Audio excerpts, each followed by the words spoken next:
The face of the Troubles, Northern Ireland's former Deputy First Minister and paramilitary leader Martin McGuinness has died.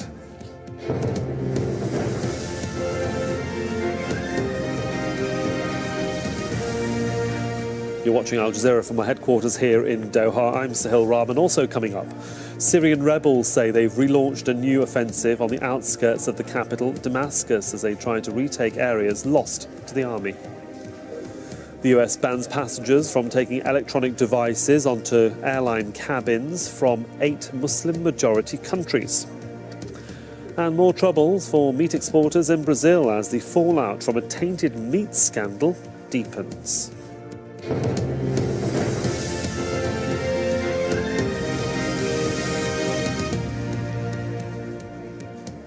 Welcome to the programme. Martin McGuinness, the former Deputy Minister of Northern Ireland and paramilitary leader, has died at the age of 66. He had a rare heart condition and stood down from politics in January.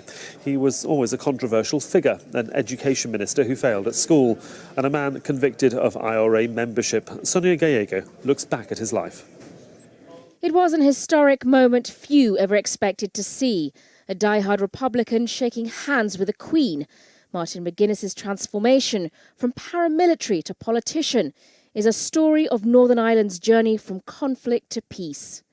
He was born in Londonderry in 1950 in a Catholic, fiercely nationalist neighbourhood. At the age of 20, Martin McGuinness joined the Irish Republican Army, or IRA, at the start of its campaign against British rule. Mr. Martin McGuinness, the Provisional's commander in Londonderry. He rose quickly through its ranks, becoming a feared senior commander, targeting British Army patrols and paramilitaries loyal to the UK. Then, in 1972, British soldiers shot dead 14 unarmed civilians at an anti-British protest march. It became known as Bloody Sunday, and Martin McGuinness was there. The killings led to a surge in recruitment and a conflict known simply as the Troubles. He was flown to London to help broker ceasefire negotiations with the British government. But the ceasefire didn't last. McGuinness was briefly jailed after being arrested near a car containing explosives. But he remained fiercely dedicated to the cause, openly presiding at the funerals of killed IRA members.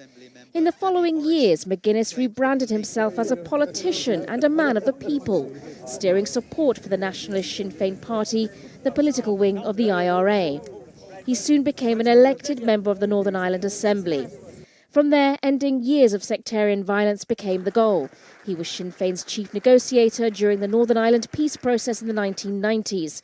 The talks that led to the signing of the 1998 Good Friday Agreement could not have happened without McGuinness, said former British Prime Minister Tony Blair. Once he'd come to his view that peace was the right way forward, he pursued it with a lot of skill and a lot of courage, and without him being, because he had the credibility within the Republican movement, without him being fully on side with this process, it would have never have happened.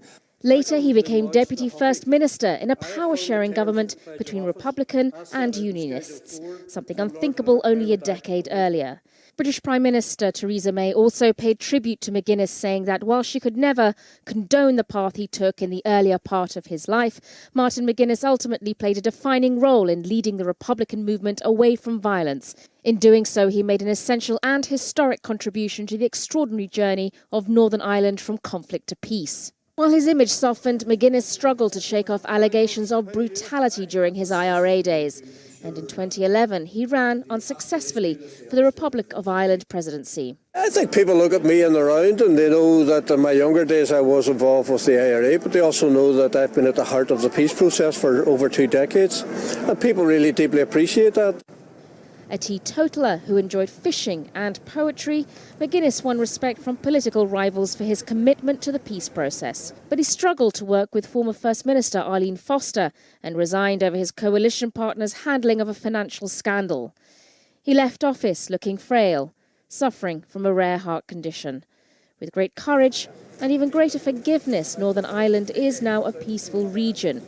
For that, Martin McGuinness will be remembered. Well, Rodney Casseroles is a founding member of MK, the armed wing group of South Africa's ANC, which was helped by the IRA. He says McGuinness was an inspiration to rebel leaders across the globe. Real proud Republican Irish to the core, working class roots, Republican, and resistance, freedom fighter, which is where we had the connection, as of course the ANC, MK here had with the Cubans, the Palestinians, as the Irish Republicans have had as well. So we could talk along those lines.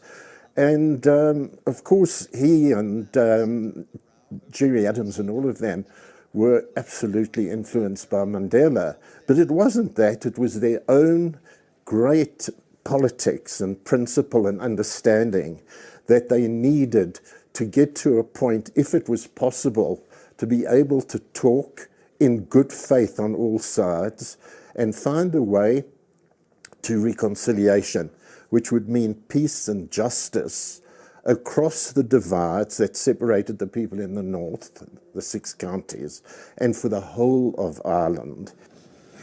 Well, joining us now on the line from Dublin is Ireland's former Prime Minister, the Taoiseach Bertie Ahern, who played a leading role in the Irish peace process along with Martin McGuinness. Good to have you with us live on Al Jazeera, Mr Ahern. Many tributes are coming in from across the globe for Mr McGuinness, but when did you realise that this was a man that you could do business with and a man that could deliver? Yes, he was... he was an IRA person from the past. He was very involved in the Republican movement through all his young years. But from the early 90s on, I was dealing with him. We dealt with him for 20 years, right through all the discussions and negotiations. He was chief negotiator. And he was somebody who, of course, he had very clear objectives. He was forthright for his cause, and he was honest in the issues that we dealt with, and I found he was somebody you could compromise with, you could try to come to an understanding with. Peace was the priority for us, to get a just peace, to stop the violence, and to try to set up a new political accommodation, which we succeeded in doing. He, of course, had to negotiate some very tough deals with you in terms of how to bring on side some very hard-line Republicans who didn't want peace in Northern Ireland with the British establishment. How would you describe his negotiating skills, not just with yourselves, but also with the British government and with his own Republican supporters who he had to bring on side? Well, I think he had those leadership qualities of, he had obviously a track record that gave him a lot of street credibility with the hardliners in the IRA. But he went out of his way to talk and debate with them. I always remember he'd been saying to me that the Good Friday Agreement was the most read document ever in Northern Ireland. And I think what he was meaning, that he had to go through that line by line with a lot of the people who had been involved in the armed struggle, people that were close to him. And I think he had the initiative to try to do that. He had the ability to articulate the reason we should go to peaceful means, and then he was firm in standing by it. So I think, he had good qualities. And okay, looking back in the early years, there are those who today will condemn him totally.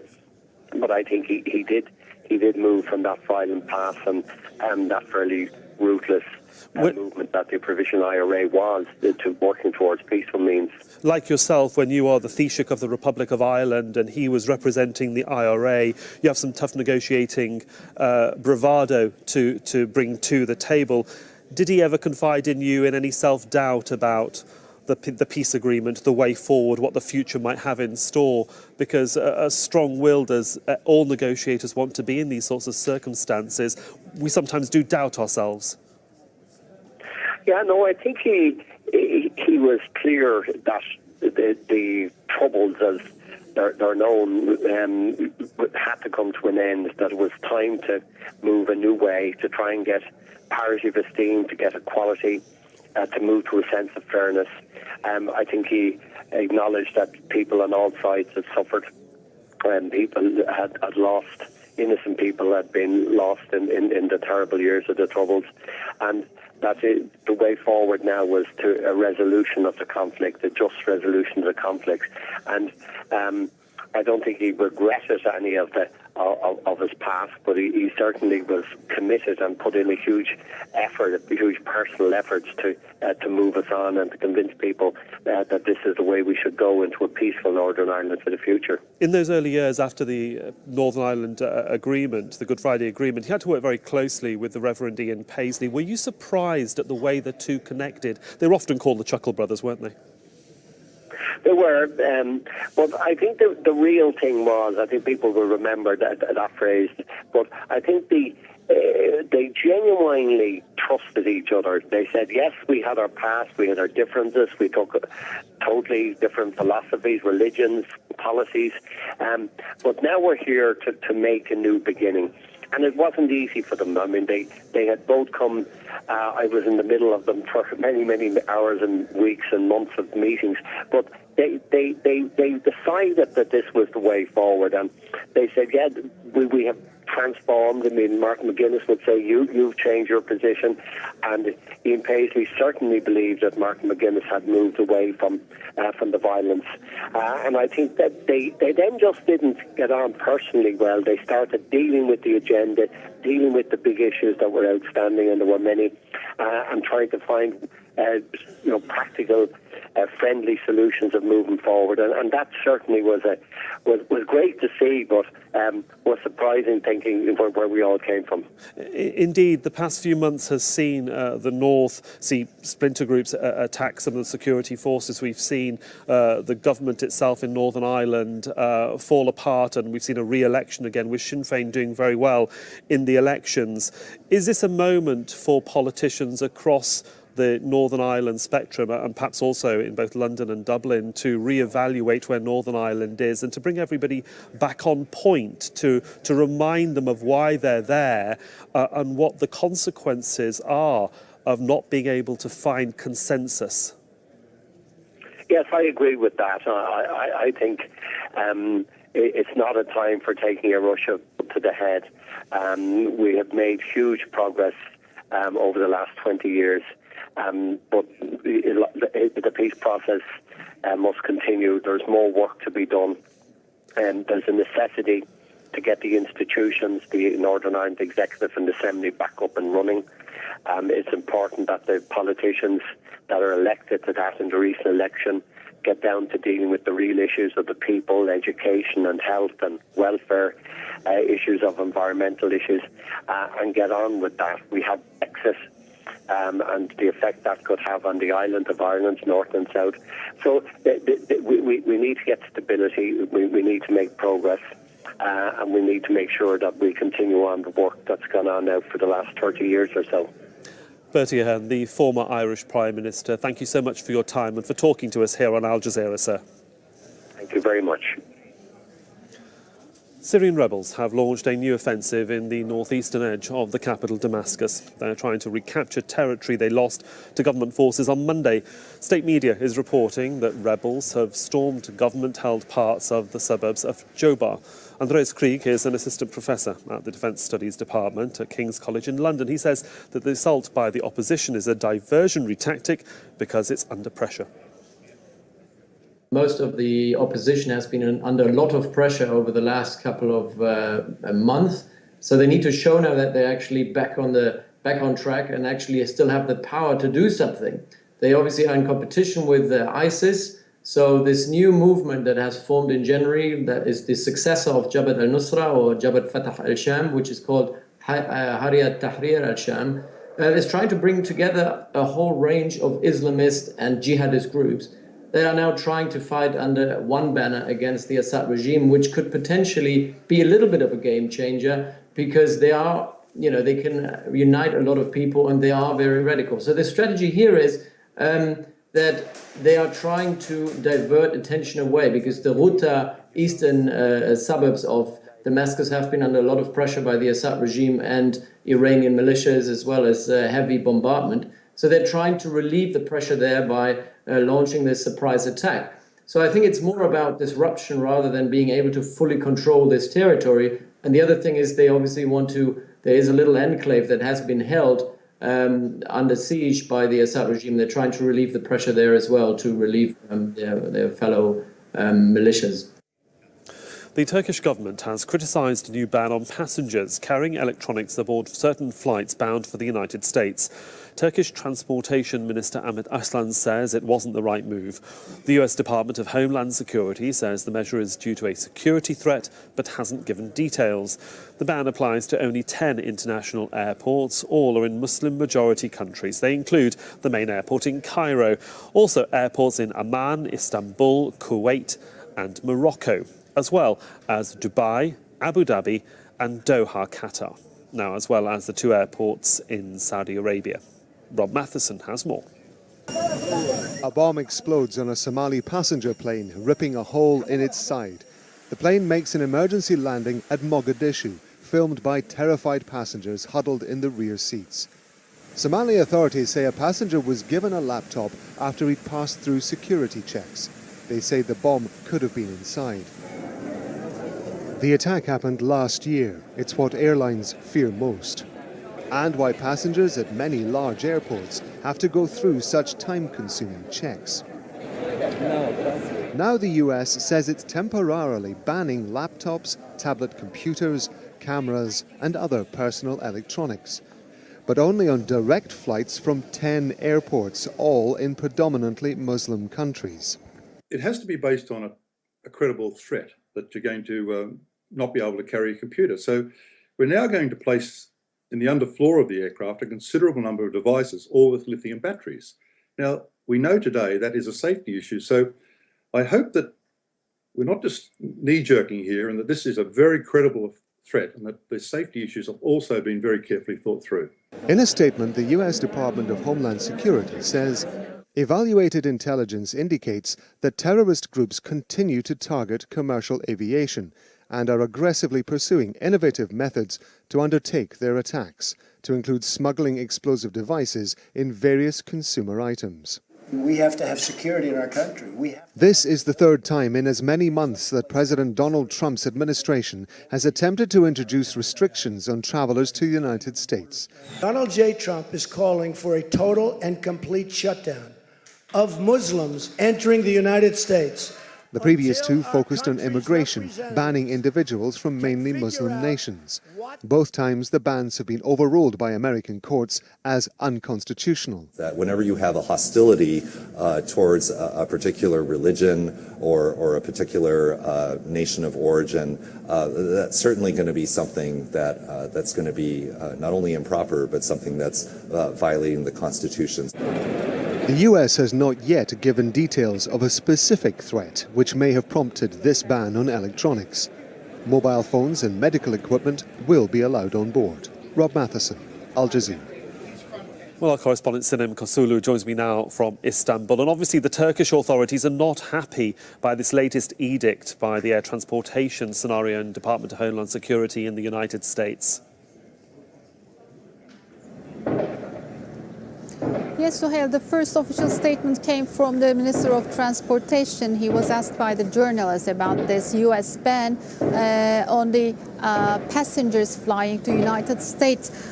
He said that this implementation, which actually bothers the comfort of the passengers, would cause a decline in the number of the passengers, which is not on the benefit of the airlines companies, of course. Also, on the other hand, he said that they are talking about easing of this implementation. He said this is not a right move to implement such a ban on cities. Also, he added that the U.S. administration shouldn't confuse Istanbul with other cities. Istanbul is also one of the major transit destination point in the region, and there are many airline companies flying from Istanbul to other countries.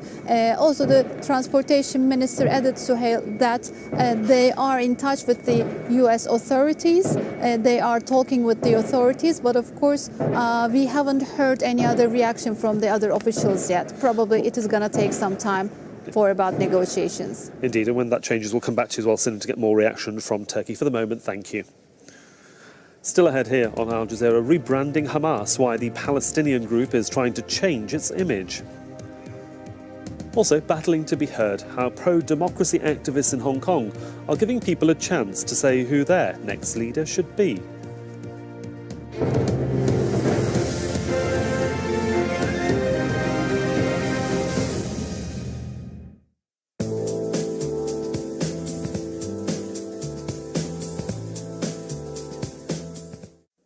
Hello, the rain clouds continue to gather across central and southern parts of China. So thicker cloud just spilling in here, making its way towards the eastern side of the country, and some big downpours certainly a possibility as we go on through Wednesday. Hong Kong will see temperatures struggling to get up to around 21 Celsius, despite the fact that those winds come in from the south. Temperatures recover somewhat as we go on through Thursday, so 26 degrees. That wetter weather started to push its way further eastwards, so brighter, clearer skies do come back in behind.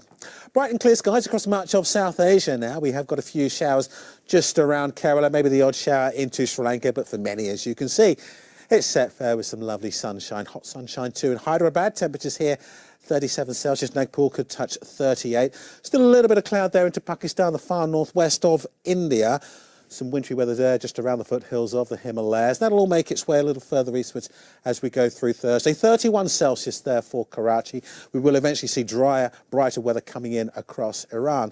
Still a chance of some wet weather coming in here as we go on through the next day or so. But across the other side of the Arabian Peninsula, it's looking fine here in Doha with a top temperature 28 Celsius.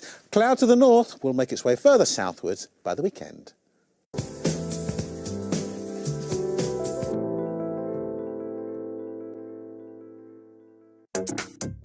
Welcome, experts. We are going to give you a workout. Liberals are still going to say that he is not right, no matter what he does. So many people watching around the world who want to be part of this conversation too. It's fooling some, but not most of us. I want to throw in an argument here that a few people are making. These traditions and rituals were used to dominate women. Her period shouldn't be something else that oppresses her. Join the conversation, the stream, at this time on Aljazeera.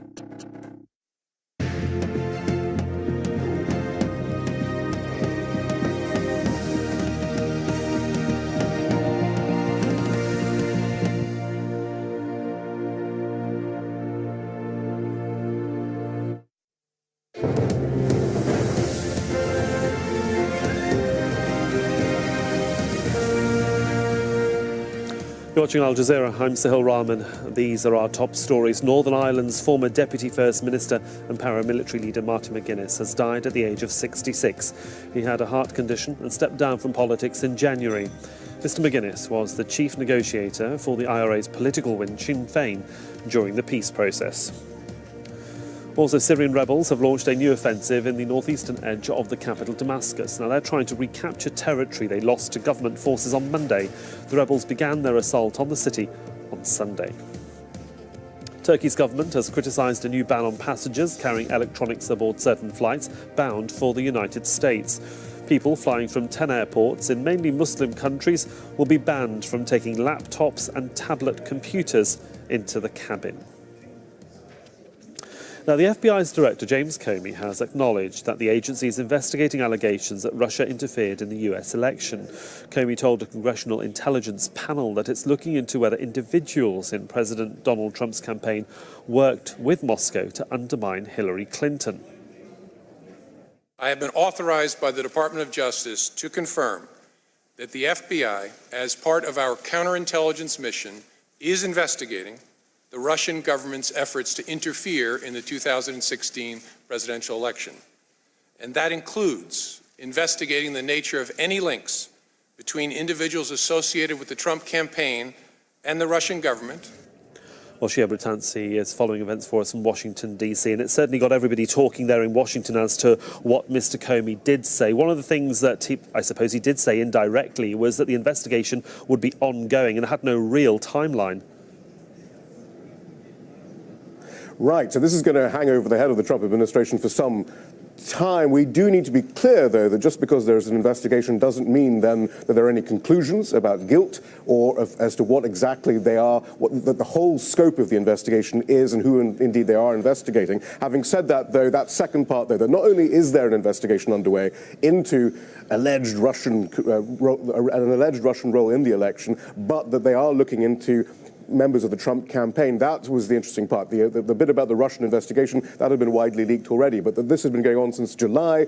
This is the major issue here. What we're seeing from the Trump campaign then and the Republicans are a few different strands now. The Trump campaign very busily trying to distance themselves from members of the Trump campaign who have now been associated with the Russians in some way. So Paul Manafort, the former campaign chair, or Michael Flynn, the former national security advisor, they've been now associated in the press with the Russians. So now the Trump administration is saying, well, yeah, but they were very peripheral figures in the campaign. They didn't really have a huge role. So that's quite interesting. The Republicans, for their part, and they started this actually in the hearings on Monday, are talking more about leaks, whether, say, for example, Michael Flynn, the national security advisor's conversations with the Russian ambassador to the US had been leaked to the press in an improper way by politically partisan members of the DOJ, the NSA, or the FBI. That's where they're looking now, and indeed are threatening once again the press for publishing any leaks about improper conversations, potentially. Then we also have another strand, actually, from supporters of Hillary Clinton. They're sort of crying foul because they say, well, how come the FBI talked about the investigation into Hillary Clinton's private email server, but they didn't disclose any information about any investigation into the Trump campaign and possible collusion with the Russians? There isn't an easy answer to that. There is a way out for the FBI there, because although we know that the FBI investigation began in July, we don't know when the scope was expanded, or whether that scope was always to do with the Trump campaign. For all we know, it was simply about the Russians in those days. So that the FBI does have an out there, but certainly there are some crying foul in the former Clinton campaign who are saying, well, hang on, how come everyone knew about the investigations into Hillary Clinton but didn't know about the investigations into Trump? Well, of course, the saga continues, and we'll come back to you, of course, Shihab, as and when it develops more. Thank you. Now, Hamas says it's rebranding with the hope of improving its international image.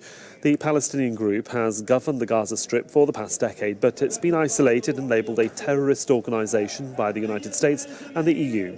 Now, the group's new manifesto says it remains a resistance movement against Israeli occupation, but has dropped references to holy wars with Jews. Brazil's government has suspended exports from 21 meat processors as the tainted meat scandal deepens. Now, police accuse health inspectors of taking bribes to overlook rotten meat. Despite this, President Michel Temer says that the issue has been exaggerated. Teresa Bow reports. Meat is the pride of Brazil, deeply ingrained in national diets and widely enjoyed the world over. But fears of producers are exporting rotten meat have rattled consumers. China, its biggest market, has now suspended all imports. And the European Union is calling for a partial ban.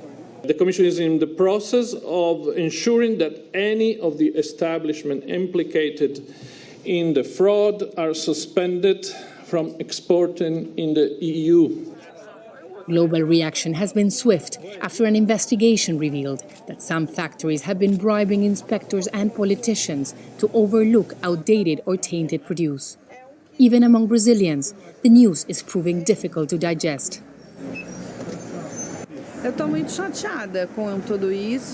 I'm very annoyed by this. Unfortunately, my daughters will go without meat.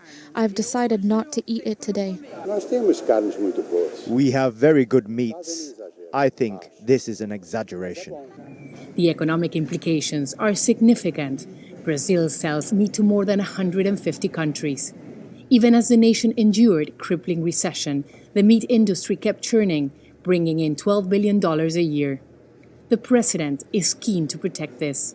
I'm going to give numbers which will clarify any doubts. We have 4,850 meatpacking factories in Brazil, more or less, and only 3 of them were intervened with. But it's also an issue of which ones. JBS and BRF have been implicated. The former is the world's largest meat producer, the latter the biggest poultry exporter. Both deny accusations of wrongdoing. Brazil is already reeling from a series of corruption scandals involving its oil and construction sectors. The latest threatens to erode public confidence even further. Teresa Bow, Aljazeera, Buenos Aires. Nowruz, an ancient Persian festival marking the first day of spring, is being celebrated all over the world. Azerbaijan marks the occasion with colourful performances in the capital city of Baku. In Afghanistan, celebrations were banned under the Taliban regime. People attending this year's gathering in Kabul say they hope this new year will bring more peace and stability.